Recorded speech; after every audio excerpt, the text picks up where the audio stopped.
Encontros com o Futuro, hoje com um convidado muito especial, Eduardo Simon, CEO da Agência Galeria. Quem me acompanha na bancada é Rodolfo Ruiz, professor de comunicação da ESPM. Meu nome é Matthew Shirts e sou diretor no World Observatory. Encontros com o Futuro é uma produção do World Observatory, da ESPM e da Prime, braço das Nações Unidas para as faculdades de negócios no mundo e no Brasil. Eduardo, bem-vindo. Obrigado pelo convite. Eduardo, conta um pouco a sua trajetória. Vamos começar com a sua trajetória um pouco. Claro. Como chegou na Agência Galeria? Claro, muito bem. Sua. Obrigado. Eu sou um profissional de propaganda. Acho que sou filho de uma geração de publicitários, como a gente conversava, da geração do Washington, do Nizam. Eu vim logo depois dessa geração. Uma geração que empreendeu em propaganda, criou o que é hoje o mercado de propaganda. E eu transitei entre essa geração que empreendeu e uma geração que foi executiva, porque todos os negócios de propaganda foram sendo vendidos para multinacionais nos últimos 20, 25 anos. Quando eu entrei no mercado de propaganda, eu entrei empreendendo logo na faculdade. Eu tinha saído de casa muito cedo, tinha que pagar a faculdade e eu descobri que os programas de estágio eram não remunerados naquela época. Então eu cheguei à rápida conclusão que eu teria que empreender. Assim eu fui conduzido ao mercado através do empreendedorismo. Mas eu convivi um pouco com essa realidade da propaganda que mudou drasticamente. Por um lado, porque não haviam mais empreendedores no negócio, então a gente começou a ter executivos de multinacional, estou falando aí dos anos 2000 em diante, e também por uma transformação muito rápida que tem a ver com a mudança do cenário de mídia, né? A adoção do digital, o uso de dados cada vez mais presente nos negócios, uma fragmentação das mensagens. Então, essa geração anterior à minha, que eu considero privilegiada, porque era uma geração muito criativa, num ambiente em que a criatividade era tudo. Hoje a gente tem um ambiente onde nem só criatividade resolve o problema, é muito mais complexo, a gente tem o viés de tecnologia, a gente é muito mais complexo fazer uma mensagem chegar, num ambiente muito mais competitivo para as marcas do que era há 30, 40 anos atrás. Então, eu vendi a minha agência, eu era sócio da Taterca, desde 98, Em 2013 a gente vendeu, eu também passei por esse ciclo, para um grupo internacional, o grupo francês Publicis. E a gente propôs a esse grupo na venda uma fusão com a DPZ, que também tinha sido vendido para o mesmo grupo e que tinha naquele momento um hiato de liderança com a saída tanto do Petit, do Roberto do Alib e do Zaragoza. Em 2014, no começo de 2015, a gente fez uma fusão da minha agência, então, já vendida ao grupo Publicis com a DPZ, nasceu a DPZ-IT. E eu fui CEO e sócio da DPZ-IT de 2015 a 2021, praticamente 6, 7 anos. Uma história de muito sucesso ali, porque a gente transformou a DPZ-IT, que já tinha sido um ícone da propaganda, mas tinha um pouco aí envelhecido com os sócios, na terceira maior agência do Brasil, 2, 3 vezes escolhida a agência do ano nesse período. E quando veio a pandemia, eu fui naturalmente conduzido de novo a pensar em empreender, porque os negócios passaram a ser muito pressionados. O Brasil é muito pequeno dentro desses grupos internacionais, os grupos internacionais estavam lidando obviamente, com uma dinâmica muito complexa da pandemia, e começaram a tomar decisões no Brasil que eu considerava não muito adequadas. Um negócio extremamente bem gerido, que era a DPZ-IT, bem colocado, com reputação muito alta. Em 2021 eu saí e montei num movimento até então, neste momento inédito na propaganda brasileira, que é montar uma grande agência independente. No meio de uma pandemia? No meio de uma pandemia, tem aí histórias maravilhosas para a gente explorar. Montei a galeria, que começou com 3 clientes fundadores. Tive aí quase que a bênção de começar um negócio com 3 clientes importantes, McDonald's, Itaú e Natura. Você estava bem relevante. Bem relevante. De lá para cá, foram 2 anos e meio, a gente conquistou 22 novos clientes. Hoje é a segunda maior agência do Brasil, independente. uma proposta de abordagem, acho que interessante, porque ela se permite trabalhar em cima dos problemas que uma multinacional não consegue. Valorização dos talentos brasileiros, um modelo de sociedade aberta, onde a gente tem um número, a gente tem 18 associados hoje na agência, então a gente valoriza as pessoas através desse modelo. E eu acho que a gente apareceu como uma opção para os anunciantes, em especial anunciantes brasileiros, que não queriam uma agência que o headquarter está em Londres ou em Paris. Mas não conhece, às vezes, o ambiente do Brasil. Né? E a tomada de decisão é muito complexa, não entende a dinâmica do mercado brasileiro. Então, eu acho que hoje a gente foi escolhido por grandes anunciantes muito por essa dinâmica de poder contar com uma agência que o headquarter está na Vila Madalena. Sim. Que não é tão charmoso quanto a Champs-Élysées, mas pode ser, tem outras vantagens. Tem suas vantagens. E foi assim que eu fui conduzido, respondendo a tua pergunta, até a posição de fundador da galeria. Eu tenho tantas perguntas agora. Claro. Uma coisa que me incomoda um pouco no Brasil, às vezes, é por que as pessoas empreendem, fazem negócios muito bacanas e vendem depois para o exterior. Por quê? A gente não combinou essa pergunta. Ela é maravilhosa porque hoje eu lido muito... Não só na publicidade, mas sobretudo na publicidade. De modo geral. Eu me questiono muito ultimamente sobre isso, até porque quando você cria um negócio que rapidamente escala dessa forma, naturalmente você começa a ser cortejado para o tema de M&A desde o nosso primeiro ano. E eu tenho idade ainda que me permite pensar num futuro do negócio e pensar numa perpetuação do negócio. E eu tenho feito esse questionamento a mim mesmo. O que leva o empreendedor brasileiro vencer, fazer o esforço para vencer a primeira etapa, que é sobreviver? Sim. A maioria dos negócios morrem com 18 meses de vida, de 0 a 18 meses de vida. E a partir desse momento ele já começa a pensar em como é que eu vou transformar isso numa oportunidade de saída. E eu acho que talvez tenha a ver, e eu não tenho certeza, eu ainda estou nessa reflexão, com as incertezas de uma economia como a nossa, com as inseguranças jurídicas que o país ainda enfrenta, com um passado complexo. Né? Eu acho que, eu curiosamente estava lendo um pouco sobre... aquele momento do plano Collor em que eu li sobre um viés que eu nunca tinha prestado atenção, que foi o número de suicídios entre empresários, né? Explodiu. Obviamente muita gente ali ficou traumatizada, isso passa de geração para geração. Então esse temor que a gente tem do dia de amanhã, né? Em especial quando a gente olha um pouquinho para o nosso universo, o universo de serviços em propaganda, mais ou menos entre 50% e 55% de tudo que eu faturo eu gasto com pessoas. De toda a minha receita eu gasto com pessoas. Então você imagina a pressão tributária, de risco trabalhista que tem um empreendedor. Eu acho que tudo isso faz um caldeirão onde as pessoas imaginem que a venda talvez seja uma forma de proteger seu patrimônio. Né? Eu acho que nada protege mais o patrimônio do que uma sucessão bem feita, do que você perpetuar o negócio, mesmo que seja com modelos onde você dilui um pouco o seu risco, mas você continua empreendendo. Né? Eu tenho a felicidade de conviver, por exemplo, com o Itaú, que é um dos meus clientes, que fez essa transição de forma muito inteligente ao longo do tempo, e hoje tem um executivo liderando o banco que não é da família. Eu acho que é a primeira vez que eles têm isso de forma 100% estabelecida. O Milton, que está fazendo um trabalho brilhante, e você vê o banco atingindo cada vez patamares mais importantes do ponto de vista de execução, de resultado e tudo mais. Tudo passa por construção de governança, que talvez para um banco seja mais fácil de entender a importância do que para um negócio muito centralizado. Eu vou voltar à nossa conversa ainda em off do Washington e tudo dessa geração, porque ela é muito interessante. Washington Oliveto, um amigo em comum.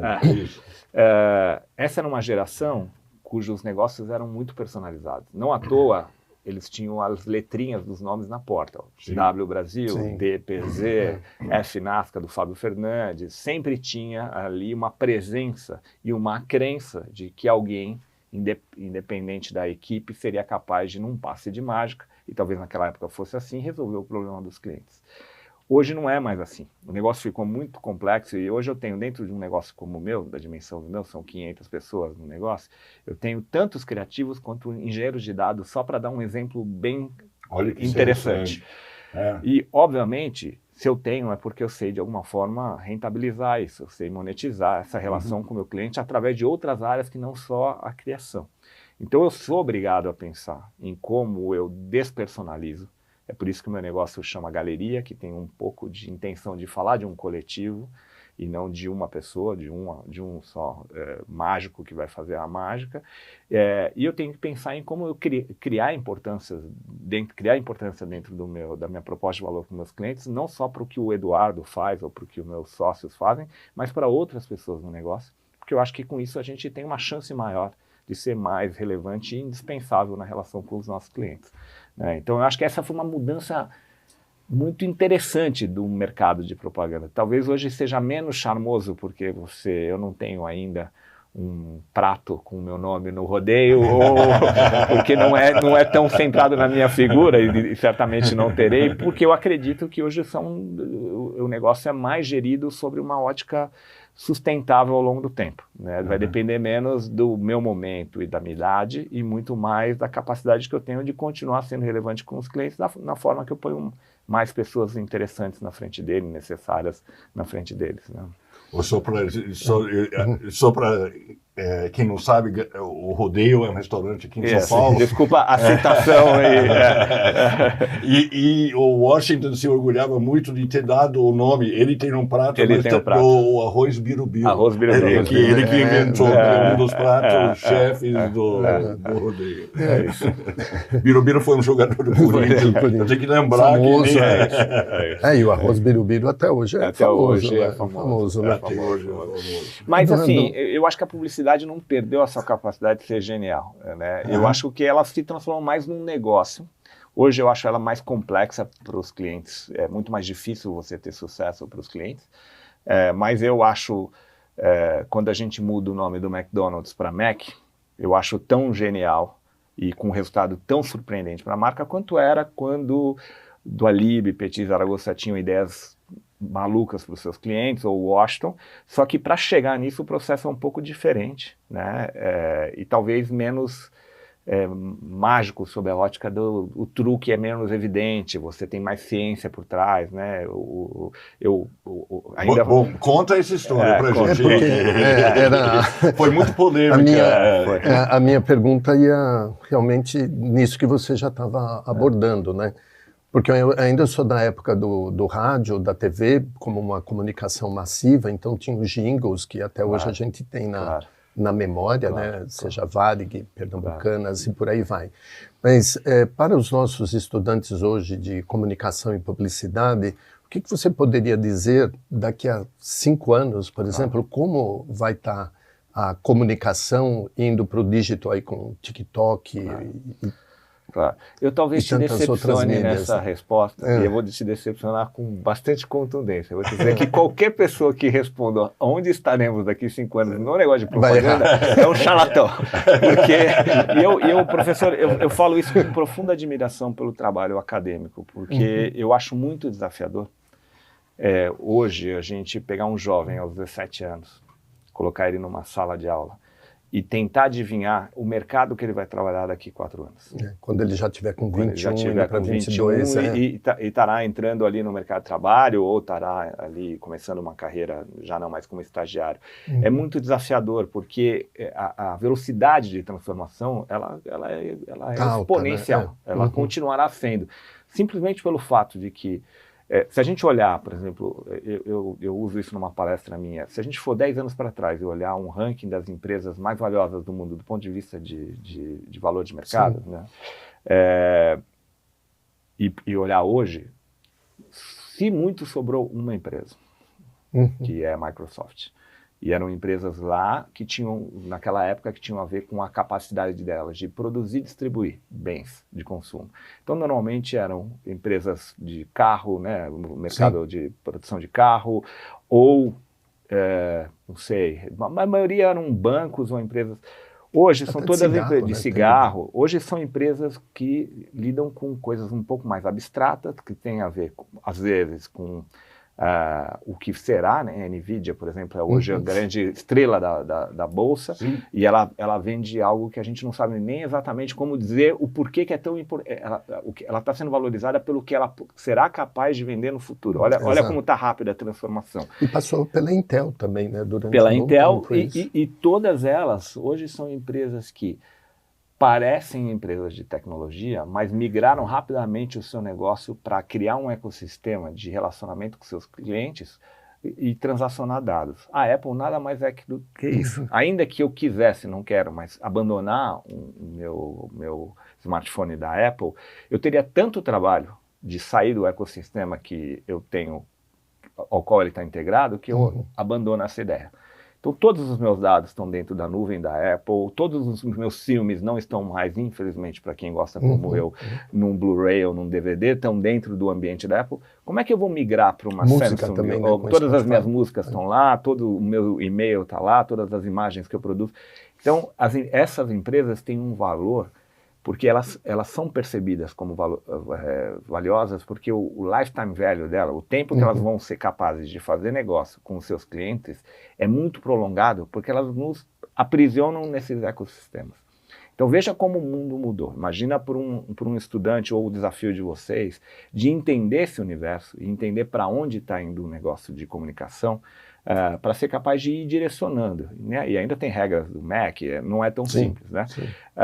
O que a gente percebe claramente hoje é assim, cada vez mais dados vai ser fonte de mineração para a gente, para entender o ser humano, né, entender o comportamento e tudo mais, e o que a gente vai fazer com ele, eu não sei dizer exatamente o que será daqui 4 anos. Né? Eu também não poderia te dizer que a TV, depois da pandemia, ganharia tanta força de novo quanto está ganhando, por causa de uma mudança de novo de hábito. Eu também não saberia te dizer há 3 anos atrás que a mídia urbana, que a gente chama tecnicamente no mercado de out of home, ganharia tanta importância simplesmente porque ela foi capaz de se atualizar do ponto de vista de tecnologia, informação. Hoje, se eu cruzar informação de geolocalização, informação da base de dados dos celulares, e eu puser latitude e longitude de uma peça, eu sou capaz de dizer se o Matthew foi impactado por uma campanha de out of home, que é o negócio mais tradicional do mundo, é o bom e velho outdoor, né? Lambi-lambi. Né?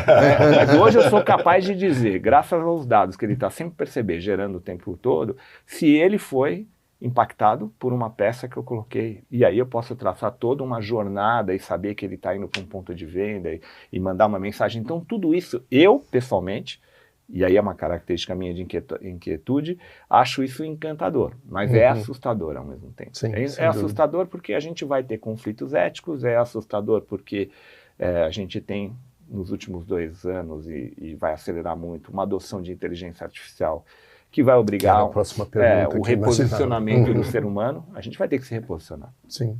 Eu acho que também vou te surpreender com a minha resposta, porque eu acho que a gente vai ficar mais interessante como ser humano, mas eu vou guardar para a tua pergunta. Mas tudo está mudando muito rápido. E essas mudanças fazem com que o desafio de um professor na academia e dos alunos seja muito grande, né? Eu falo isso sem a menor intenção de desincentivar quem pensa em estudar, porque eu não conheço outro caminho que não seja a absorção de conhecimento para lidar com essas transformações. Sim. Mas a gente tem que ter consciência e tem que estimular essa geração nova a estar muito aberta à transformação. Porque o efeito de frustração de você estudar algo que quando você... Opa, deixa eu ir, mudou, ele vai existir, naturalmente vai existir. A gente trabalha o conceito base, né? Isso, no caso da comunicação ou no curso de administração, de gerir. E aí depois eles vão vendo o meio ambiente que vai mudando e eles têm que obrigatoriamente se adaptando mesmo com a inteligência artificial. Aí, né? Voltando um pouco, eu quero saber como vocês decidiram mudar o nome do MEC. Claro. Nesse contexto de dados e tudo, isso foi muito estudado? Foi muito estudado. A grande pergunta é como é que a gente convenceu... Isso parece uma coisa do Washington. A grande pergunta é como é que a gente convenceu eles a fazer isso. Mas eu passo por isso. Eu passo por isso. Não, veja só. O novo, ele é encantador. Né? Tudo que é novo para a gente é muito encantador. E o McDonald's era uma marca que estava desde 79 no Brasil, que eu cresci consumindo, que minhas filhas cresceram consumindo, mas chegou um concorrente novo e começou a causar um efeito de experimentação, especialmente entre o público jovem, né, que se encantou com a novidade e o mercado ganhou uma pulverização, né, antigamente. Sim. Quando o McDonald's chegou, ele tinha 2, 3 concorrentes. Sim. Hoje ele tem, você entra numa praça de alimentação, tem muitas marcas. Então o desafio ali nós estamos começando a apresentar sinais de desgaste da marca importantes, especialmente entre o público jovem. Como é que eu resgato essa percepção de que é uma marca muito próxima do brasileiro e que a gente tem nessa proximidade um bond emocional muito maior do que quem está entrando, ou de quem é muito menor, ou de quem não está tão presente. Então. E aí a gente foi fazer todos os estudos, e aí entra estudo antropológico, estudo de observação de comportamento, faz pesquisa, faz o diabo. Que é a base. Que é a base. Trabalha a base. E nós voltamos a ela para falar de inteligência artificial, que eu acho que é onde a gente hoje pode empregar mais valor como ser humano e deixar o trabalho repetitivo para as máquinas. Mas a gente já volta nele. Observamos o comportamento do ser humano e a gente percebeu que as pessoas já chamavam o McDonald's, informalmente, de Mac. E a gente fez o que aconteceu com o Volkswagen, que virou Fusca, né? Isso, Fusca, exato. E a gente unicamente capturou um insight, aí foi de observação, que eu não vou chamar o Matthew por um apelido no primeiro dia que eu conheci ele. Eu só vou chamar as pessoas por um apelido pela convivência, pela proximidade. Isso é um jeito de eu mostrar carinho, mesmo que seja um apelido mais sacana que tiver, a gente só faz com quem a gente gosta, com quem é próximo da gente e com quem a gente reconhece como muito presente na nossa vida. Esse é o papel social do apelido. Né? É um truque de mostrar intimidade. Então a gente falou, aqui tem ouro. Se a gente mostrar para as pessoas que elas já chamam o McDonald's de Mac, e simplesmente deixar elas reconhecerem isso, eu vou lembrar elas o quanto o McDonald's é presente na vida delas, de uma maneira muito esperta.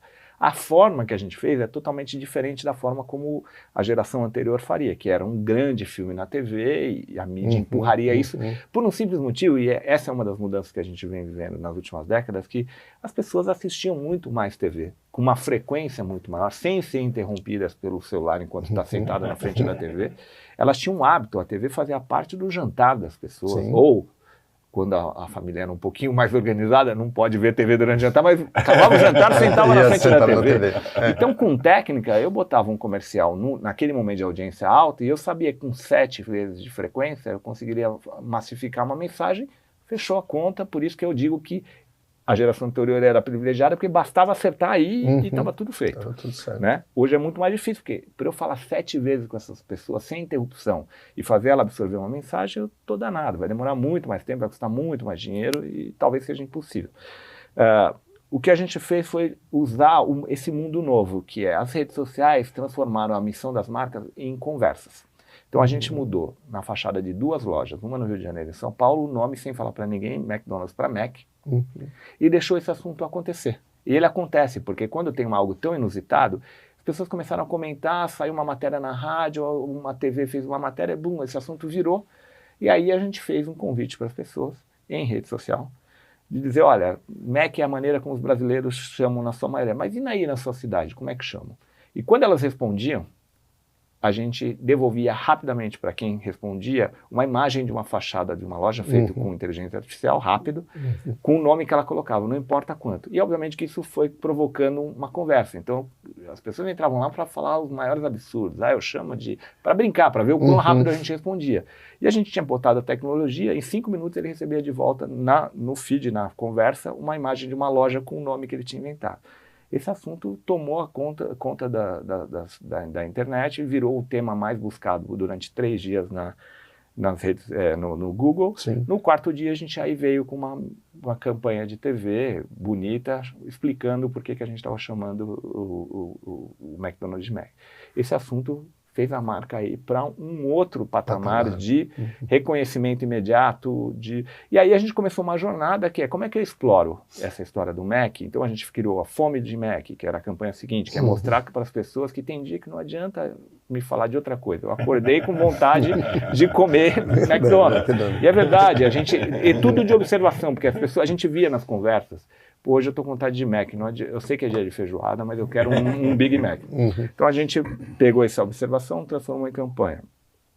A seguinte foi uma coisa que eu acho que vocês vão reconhecer, que chamava Maczices, que é as esquisitices que as pessoas fazem no McDonald's. Ou seja, eu vou há tanto tempo no McDonald's que eu comecei a criar o meu jeito de comer McDonald's. Então, você vai reconhecer isso. Tem pessoas que pegam uma batatinha, levanta o pão, coloca dentro do pão. Tem gente que pega uma batatinha no sundae e come. São esquisitices que a gente batizou. Mas é muito verdade, popular. E a gente batizou isso de Maczices. Foi toda uma construção ao longo de 2 anos de mostrar para as pessoas o quão próximo o McDonald's está da vida delas. O que aconteceu foi o índice de preferência da marca superou, mesmo entre os jovens, muito a concorrência. As vendas foram espetaculares para a marca, sem lançamento de produto novo, baseado num resgate desse envolvimento emocional com a marca. Então foi assim que a gente construiu. A lógica criativa é parecida, que é você chamar atenção para algo inusitado através da criatividade, de atenção, mas a gente fez num mundo novo, com códigos novos, usando o social. E hoje, o que a gente chama de indicador de sucesso, né, um KPI de sucesso, não é mais quantas vezes o filme foi visto, ou quanto uma boa campanha vira uma conversa. Só para não ficar nesse exemplo, não sei, quando eu reposicionei o Itaú Personalité e usei o Lewis Hamilton para isso, a gente sabia que só fazer uma campanha tradicional de usar uma pessoa famosa falando do banco não ia ajudar. Então o que a gente fez? Na filmagem, sem ele saber, eu dei um boné azul para ele, escrito Personalité. Porque a gente sabia que ele é o maior fã do Ayrton Senna, que é um ídolo para ele, e o Ayrton Senna sempre aparece nas fotos com o boné azul. Ele pegou a história na hora, se emocionou, o olho dele encheu de lágrimas, a gente transformou isso num vídeo para falar com os fãs, com os fã-clubes do Ayrton Senna. A campanha, explodiu. Não porque era só o Lewis Hamilton, mas porque a gente pegou um olhar que ninguém estava esperando dessa história. Então a gente hoje em dia está sempre olhando em como transformar o sucesso via conversa. Como é que as pessoas conversam sobre o que a gente está fazendo. Da mesma forma que conversaram, a campanha não é minha, mas eu falo porque é um evento recente, quando Elis Regina foi recriada a inteligência artificial para a Volkswagen. Todo mundo falou daquilo, discutiu se era ético, se não era ético, virou tema de matéria. Isso é um indicador de sucesso hoje em dia. Né? O Eduardo, para encerrar, conta da inteligência artificial, então. Claro. Qual o papel que você vê para isso? Claro, porque é o seguinte, ao longo do tempo, com essa complexidade, e de modo geral, em muitas indústrias é verdade, na de vocês, no jornalismo e tudo mais, o ser humano foi sendo sublegado a tarefas que ele não aporta valor nenhum, intelectual, criativo e tudo mais. Então eu tenho boa parte do meu time ainda, apesar de eu já ter inteligência artificial já há algum tempo, em quase todas as etapas de um processo dentro do negócio, fazendo tarefas que vão de preencher planilhas de Excel e conferir se preencheu errado e corrigir o erro que foi preenchido, de montar planos de mídia que é extremamente complexo, detalhista e não tem nenhuma inteligência colocada ali. É um trabalho muito braçal. Ou, às vezes, até retocar uma imagem que leva muito tempo e custa dinheiro e não tem exatamente ali um talento sendo feito. Então, hoje, a inteligência artificial está ocupando, num primeiro momento, exatamente esses espaços. Mas ela vai tomar espaço do trabalho criativo, da capacidade humana? Do músico, da arte. Eu espero que não, pelo menos na minha geração, porque vai ser muito triste ver isso. Mas essa é uma discussão interessante em que a gente ainda é capaz de pautá-la pela ótica, inclusive, da ética. Né? Hoje, quando eu vou querer produzir uma imagem de inteligência artificial, se eu não souber dizer o que eu quero daquela imagem, o que virá é muito ruim. Eu posso te garantir. E para eu dizer o que eu quero, nós fizemos uma campanha para o Itaú, que está agora concorrendo em Cannes com bastante chance de ganhar, que a gente descobriu, a máquina nunca vai fazer isso, que todos os anos que o Brasil foi campeão do mundo, nas 3 vezes primeiras que ele foi campeão do mundo, não tinha seleção feminina de futebol, porque era proibido jogar futebol feminino no Brasil. Então nós recriamos como seriam fotos destas seleções femininas, à luz da fotografia da época, da roupa que se jogava futebol na época, da forma do corpo de um atleta da época. Então você olha as fotos e fala, não é possível que isso não seja de verdade. Para chegar nisso, eu tive de dizer qual a lente que eu queria. Para 50, cada ano era uma lente diferente. Qual era a luz que eu queria? Descrever como era o uniforme na época.